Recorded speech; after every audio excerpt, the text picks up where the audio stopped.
કૃપા કરો મુજ ઉપરે સુખ નિધિ સહજાનંદ ગુણ તમારા ગાવવા બુદ્ધિ આપજો સુખ કંદ ગુણ તમારા ગાવવા બુદ્ધિ આપજો સુખ કંદ શ્રી સ્વામિનારાયણ ભગવાનની જય સિયાવર રામચંદ્ર ભગવાનની જય ઉમાપતિ મહાદેવની જય દરેક દિવ્ય હરિભક્તોને ભાવથી જય સ્વામી નારાયણ આદર્શ ભક્તોની ગાથાની અંદર આજે આપણે એક એવા ભક્તની વાત કરવી છે કે જેમની નિષ્ઠા વખણાય કે જે પોતે સમર્પિત ભક્ત તો હતા જ તે પરંતુ શ્રીજી મહારાજે એમને એક દિવ્ય દ્રષ્ટિ પણ આપેલી હતી કે ગામની અંદર કોઈ પણ એ ધામમાં જાય મહારાજ તેડવા આવે તો એમને દર્શન થતા આમ તો શ્રીજી મહારાજે આપણને સૌ કોઈને વચન આપ્યું છે કોલ આપ્યો છે વરદાન આપ્યું છે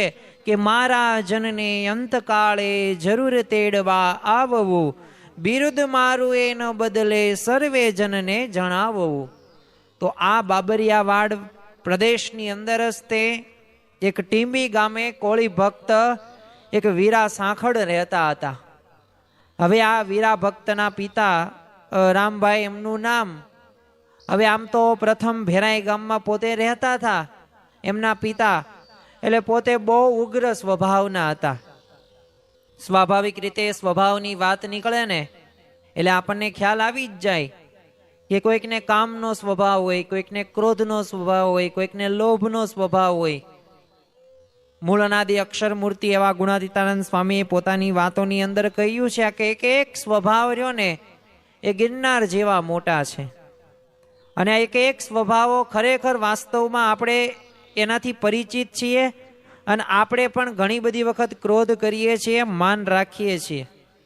તો ઉગ્ર સ્વભાવ હતો એટલે એમને સત્સંગ નહોતો એટલે લોકો સાથે હર વખત એ પોતે ઝઘડા કર્યા કરે અને જેનામાં ગુણ ન હોય, જેનામાં એ વિવેક ન હોય, જ્ઞાન ન હોય ને ત્યાં પ્રશ્નો સિવાય કાંઈ હોય નહીં. એટલે ઉગ્ર સ્વભાવના એમાંય થે પાછું સત્સંગ નહીં એટલે ઝઘડા કર્યા કરે. તો એક વખત છે ને પોતાના ખેતર વચ્ચેથી એક નીકળતી કેડીએ છે ને ચાલતા લોકોને જતા અટકાવ્યા એટલે ઝઘડો થઈ ગયો. એટલે એમણે કહ્યું કે તમારે અહીંથી નીકળવાનું નથી થતું, મારી વાડી છે, મારું ખેતર છે, એટલે હું વચ્ચે નહીં નીકળવા દઉં. એટલે આવી આ નાનકડી એવી બાબતની અંદર ઝઘડો થયો અને એમાં 4 આહીરોએ ને ઠાર કર્યા. એટલે બધું વેર હતું એ વધુ થોડુંક બંધાઈ ગયું. હવે આ રામભાઈ તો ભેરાઈ ગામ છોડીને પોતે વીરો દીકરો હતો એ સાંખળ એ પોતાને ભેંસો લઈને વડલી ગામે આવીને રહેતા.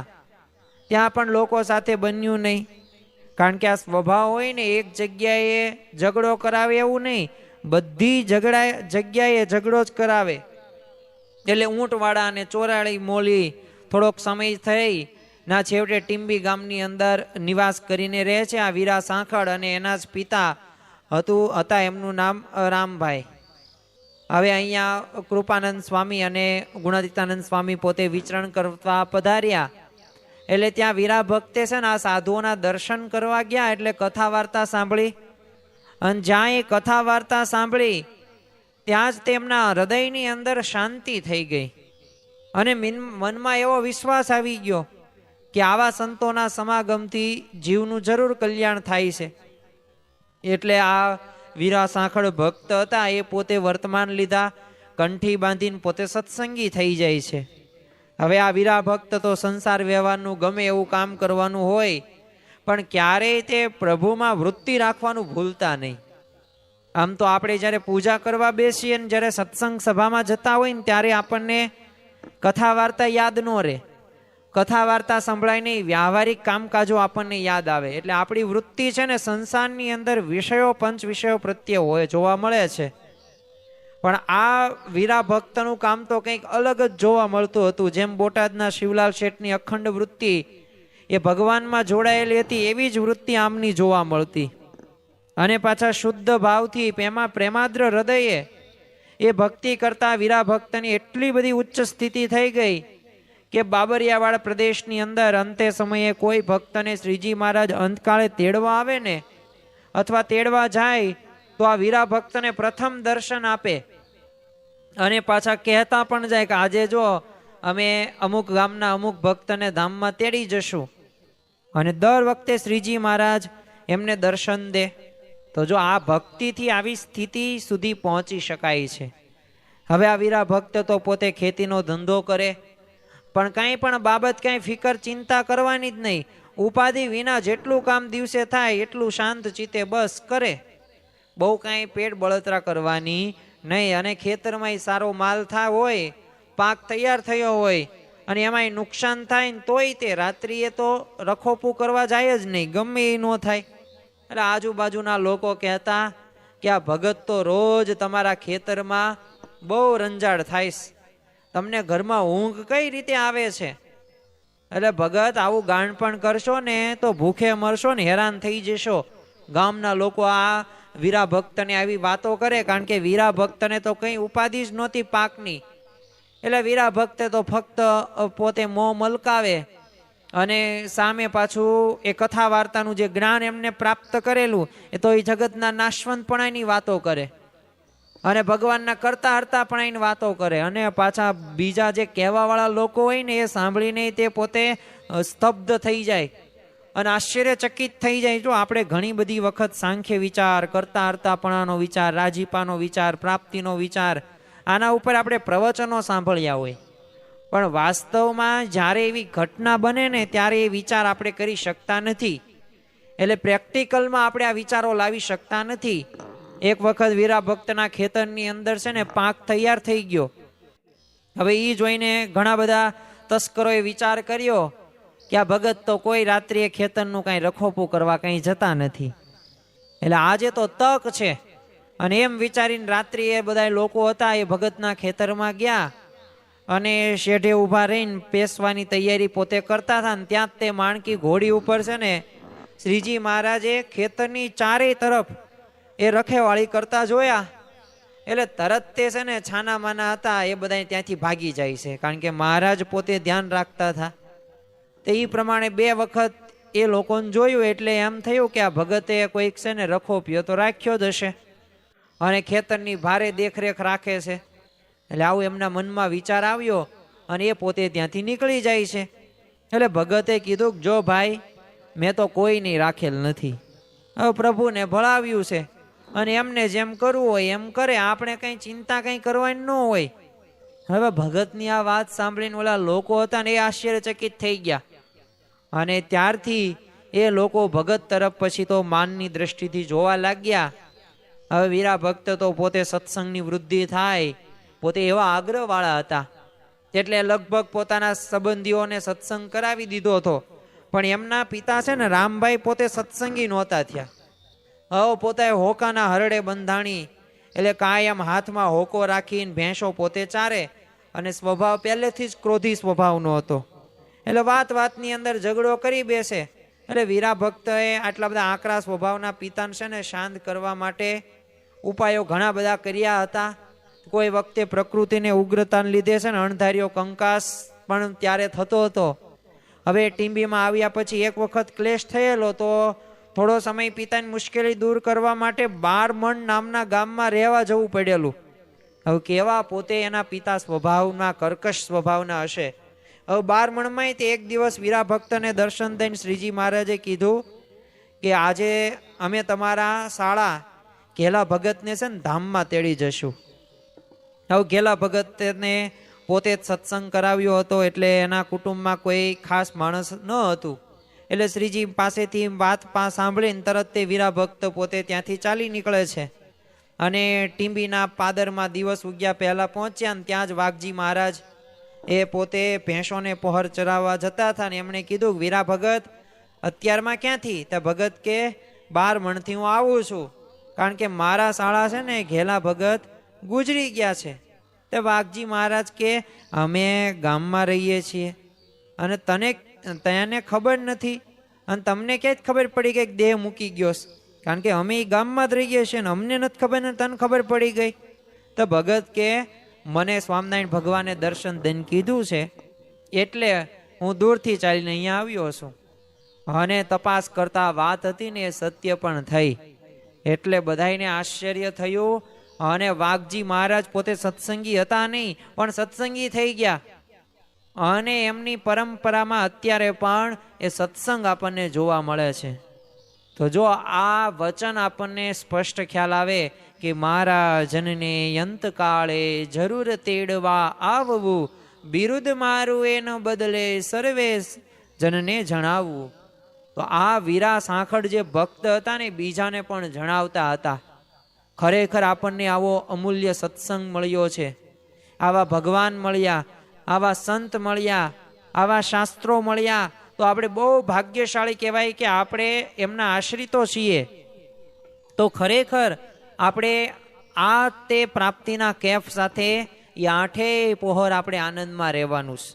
જેમ વીરા સાંખળ પોતે રહેતા એવા ભક્ત આપણે પણ બનવાનું છે. જો આદર્શ ભક્તોની ગાથા છે, જેમાં આપણને કંઈક ને કંઈક તો પ્રેરણા અને શીખ મળે જ છે, બોધ મળે જ છે. એક વખત વીરા ભક્ત પોતાના પિતાને છે ને લઈને પોતે ગઢપુર શ્રીજી મહારાજના દર્શન કરવા માટે જાય છે. આવી વખતે વાસુદેવ નારાયણના ઓવડા ચણાઈને તૈયાર થઈ ગયેલા અને એના ઉપર આડસર ચડવાનું થોડુંક બાકી હતું. હવે ચડાવતા હતા એટલે સ્વાભાવિક રીતે થોડા માણસોને લીધે આડસર ચડે નહીં, બહુ ભારે ખમ હતું. એટલે વીરા ભગતના પિતા હવે રામભાઈ હતા, એ પોતે શૂરવીર અને પાછે શરીરે બહા બળવાન પણ હતા. એટલે એમણે આ જોઈને પોતાને ખભે છે ને પછેડી આઠવડી નાખી અને નિશાણી ઉપર ચડ્યા અને આડસર બરાબર ખભા ઉપર રાખીને એક સાથે બળ કરીને જોરથી હાંકલ મારીને ત્યાં તો એ તુરત જ આડસર છે ને એ ગોઠવાઈ ગયું. અને એ જોઈને શ્રીજી મહારાજ રાજી થયા અને શ્રીજી મહારાજને સંતોની દયા દ્રષ્ટિથી એ રામભાઈની પ્રકૃતિમાં ઘણો ફેરફાર થઈ ગયો. અને આ રામભાઈ જે ઘણા બધા વર્ષોથી સત્સંગી નહોતા થયા, ક્રોધી સ્વભાવના હતા, પણ જો એક નાનકડી એવી સેવા કરી, એ આડસર હતું એ બરાબર ખભા ઉપર રાખીને એમને બળ સાથે એ ચડાવી દીધું અને ગોઠવાઈ દીધું. તો જો શ્રીજી મહારાજની દ્રષ્ટિ થઈ અને એમના સ્વભાવમાં પણ ફેરફાર થઈ જાય છે. અને એટલું જ નહીં, પાકા સત્સંગી પણ એ થઈ ગયા. અને પાકા સત્સંગી થઈને સમાગમ કર્યો અને પછી ઘરે આવ્યા. અવીરા ભક્તને તો જેમ સત્સંગ કરાવવાનો આગ્રહ હતો, એમ છે ને સેવા કરવાનું પણ ખાસ વિશેષ અંગ હતું. તન મન ધન ત્રણેય તે સત્સંગને અર્થે જ તેમને અર્પણ કરી રાખેલા. એટલે દેહથી કે પૈસાથી સેવા કરવી એ એમને જરા પણ કઠિન કાંઈ લાગે નહીં. હવે બ્રાહ્મણના સમઢિયાળા વાળા વ્રજાનંદ સ્વામીએ છે ને મંદિર કર્યું ને ત્યાં ચોમાસું નજીક આવી ગયું. એટલે મંદિર માળીને તૈયાર કર્યું, પણ ગામમાં નળિયા ખલાસ થઈ ગયા. આજુબાજુ તપાસ કર્યું તોય નળિયા કાંઈ મળે નહીં. તો ટીંબીથી વીરા ભક્ત સ્વામીશ્રીને દર્શન માટે આવે છે. એટલે સ્વામીએ કીધું, ભગત તમારા ગામમાં નળિયા મળે તો આપણે મંદિર માટે જોઈએ છે. હવે જેઠ માસ બેસી ગયેલો, વરસાદ થશે તો તૈયાર કરેલું છે ને મંદિર પડી જશે, એટલે નળિયાની જરૂર છે. અને સ્વામીની વાત સાંભળીને વીરા ભક્તે કીધું, સ્વામી મંદિર માટે નળિયા મળશે, ગાડા મોકલો. અને સ્વામીએ ગાડા મોકલા અને ગાડા આવ્યા એટલે વીરા ભક્તે તો નિસરણી માંડી અને પોતાના રહેણાંકના જે ઘર ઉપરથી જે નળિયા હતા ને એ ઉતાર્યા ગાડામાં ભરી દીધા. અને ગાડા સમઢિયાળા આવ્યા ત્યાં તે જૂના નળિયા જોઈને સ્વામીએ પૂછ્યું કે આવા જૂના નળિયા ક્યાંથી લાવ્યા? અને તે ગાડાવાળા કે ભક્તે પોતાના ઘર ઉપરથી ઉતારી લીધા છે. તે બીજી વખત સ્વામી ગાડા સાથે બે સાધુને મોકલાને કીધું કે જો બીજેથી નળિયા મળે ને તો એના ઘર ઉપરથી આપે ને તો ન લેતો તું. તો ગાડા આવ્યા એટલે ભગત તો ઘર ઉપરથી નળિયા ઉતારીને ગાડા પોતે ભરવા મંડી પડ્યા. તો સાધુ કે ભગત રહેણાંક ઘરના નળિયા ન ઉતારતા, સ્વામીએ ના પાડી છે. અને ચોમાસું નજીક આવી ગયું છે એટલે આપણે કંઈ બીજી સગવડ થાય એમ હોય તો કંઈક કરો. તો ભગત કે અરે મા બાપ, અમારા એવા ભાગ્ય ક્યાંથી કે મંદિરના કામમાં અમારા નળિયા આવે. અને ખરેખર એ ઘર રહ્યા ને નળિયા ન હોય અમારે તો તમારે પ્રતાપે તે એ સુખી થયા છીએ અને એ જ નળિયા છે, નહીતર અમારા ઘર ઉપર તો છાજ હોય. એટલે દયા કરી આ સેવાનો લાભ મને એ લેવા દો. અને એમ ફરીથી પણ ગાડા ભરી આપ્યા. અને હૃદયમાં ખરો જો મહિમા હોય ને તો જ આવું બની શકે, જો મહાત્મ્ય જ્ઞાન યુક્ત નિશ્ચય. મહાત્મા યુક્ત નિશ્ચય હોય ને તો ભગવાન અને સંતને અર્થે શું ન થાય. ધનનો ત્યાગ થાય, સંપત્તિનો ત્યાગ થાય, સ્ત્રી પુરુષનો ત્યાગ કરે, પુરુષ સ્ત્રીનો ત્યાગ કરે, સત્તાનો ત્યાગ કરે અને સર્વસ્વ સમર્પણ કરી દે. તો એવા ભક્ત આ વીરા સાંખળ ભક્ત હતા. દાદા ખાચરના વિવાહ કરવા શ્રીજી મહારાજ ભટવદર પધારેલા. તો ત્યારે ઘેલો, જોગો અને પોતાના પિતા એ રામભાઈ આ ત્રણેય સાથે છે ને લઈને રસ્તામાંથી ફળ ફૂલના ટોપલા ભરીને વીરા ભક્તે ભટવદર દર્શન કરવા માટે ગયેલા. તો ત્યાં એમને તનતોડ સેવા કરીને શ્રીજી મહારાજને પ્રસન્નતા એમને મેળવી લીધેલી હતી. હવે વીરા ભક્તના નાના ભાઈનું નામ છે ને રાણો હતું. એટલે જન્મથી પોતે અંધ પણ બહુ ધર્મનિષ્ઠ, જિંદગી ભર અને અખંડ બ્રહ્મચર્યનું વ્રત એને પાલન કરેલું અને ભજન ભક્તિ પોતે કરતો. હવે અંધ હોવા છતાંય વહેલા ઉઠી જાય, નદીમાં નાય, જાતે હાંડો માંજી ગાળીને પાણી ભરી લાવે. તો પૂજામાંય તે ઠાકોરજીને ધરાવીને પ્રસાદીનું એ કરીને રાખી મૂકે અને એ જ પાણી પાછો આખો દિવસ પીવે. અને એક બે દિવસ નહીં, જિંદગી ભર એમણે કોઈના ઘરનું, કોઈના હાથનું પાણી પીધું નહીં. અને એવી જ રીતે પવિત્ર એ બ્રાહ્મણની પેઠે પોતે સોળે રહીને કોઈને અડક્યા વિના સિવાય ધ્યાન, ભજન ને તપ કરીએ અને એક જ વખત જમતા પોતે. હવે આ વીરા ભક્તના બહેન હતા કુરીબાઈ.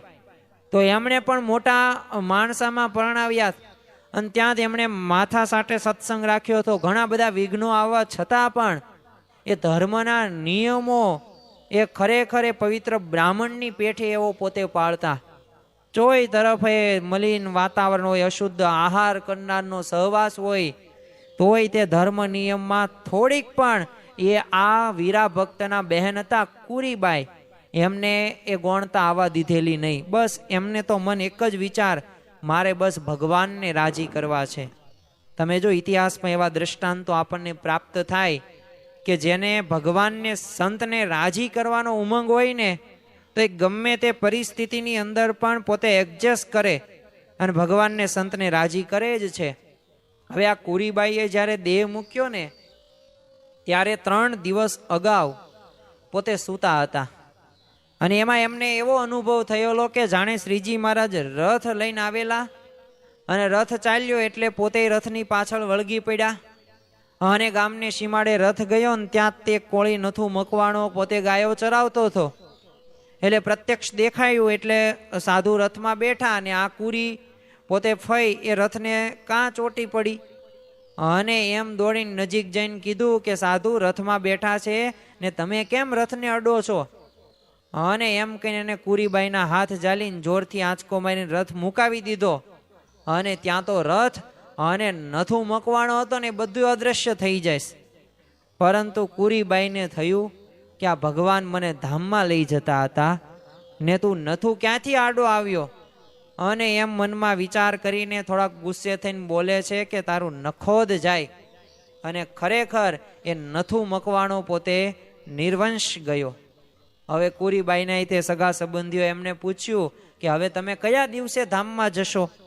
વિચાર તો કરો કે કેવા ભગવાનની આપણને પ્રાપ્તિ થઈ છે કે અહીંયા જો એક જન્મ, મૃત્યુ, લાભ, હાનિ, જશ કે અબજશ એ આપણે કંઈ નક્કી કરી શકતા નથી. એ ભગવાનને સંત જ નક્કી કરે છે.